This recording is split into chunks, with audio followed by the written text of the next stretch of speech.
tout le monde, aujourd'hui à Top Jeu, je vais vous parler de Gum Balloon. C'est un jeu pour nos 3 ans et plus de 2 à 6 joueurs. C'est principalement un jeu de mémoire. Donc je vous dis comment qu'on joue, puis je vous dis ce que j'en pense tout de suite après.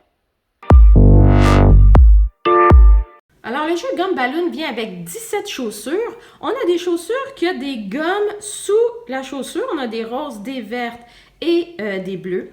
On a ensuite une chaussure qui contient un suçon, dans le fond, qui va nous permettre de rejouer. Et ensuite, finalement, il y a une chaussure qui contient une chaussure trouée qui va nous faire perdre une chaussure qu'on aurait gagnée auparavant. Finalement, ça vient avec un dé en styromousse. Donc, on va d'abord placer toutes les chaussures au hasard, comme ceci, sur le jeu. Moi, je recommande toujours de faire une grille, c'est plus facile à se rappeler. Et le premier joueur va rouler son dé, disons rose. Alors, il doit trouver dans tout ça une chaussure qui a une gomme ballon rose. Alors, il va le tourner. Non, ça, c'est une bleue. Donc, c'est au joueur suivant. Il a tourné bleu. Alors, c'est facile pour lui de retourner. Oui, c'est la bleue. Il va la garder pour lui. Ça lui fait maintenant un point. Une fois qu'il a trouvé, c'est maintenant à mon tour de jouer. Donc, il ne peut plus continuer à jouer, sauf s'il trouve le suçon. Donc, moi, j'ai tourné vert.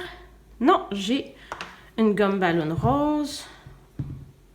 L'autre joueur tourne vert. Ah, il a trouvé le suçon, donc ça lui permet de rejouer. Rose.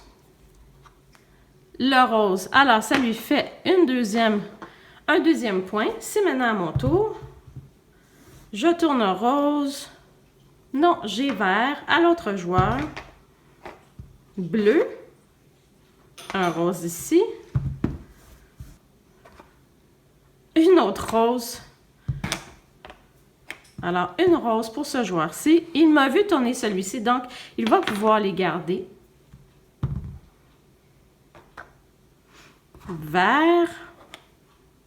Non, moi j'ai bleu ici. Bleu. Donc, l'autre joueur est très chanceux. Il réussit à faire beaucoup de points parce que moi, je n'arrive pas à me rappeler où sont placées les couleurs. Ah, alors je viens d'attraper la chaussure trouée. Je n'ai pas aucune chaussure avec moi, donc je n'ai pas à la remettre. Donc, il faut se rappeler exactement où se trouve la chaussure pour ne pas la piger la prochaine fois. Donc, rose. Oui, l'autre joueur ramasse des roses. Et voilà. À la fin de la partie, une fois que toutes les chaussures ont été utilisées, évidemment, sauf la chaussure à trous, qui c'est la seule qui reste, on va compter le nombre de chaussures que chacun des joueurs a et celui qui a le plus de chaussures va gagner la partie.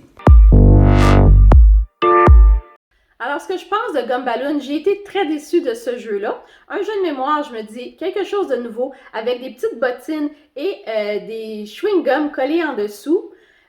En fait, ça fonctionne pas vraiment, puis la raison pour laquelle, c'est que les pièces sont juste clippées dans la chaussure, comme ça, et ce qui arrive, c'est qu'à force de jouer, eh bien, il tombe. Donc, il y avait plusieurs chaussures que la pièce en dessous tombait.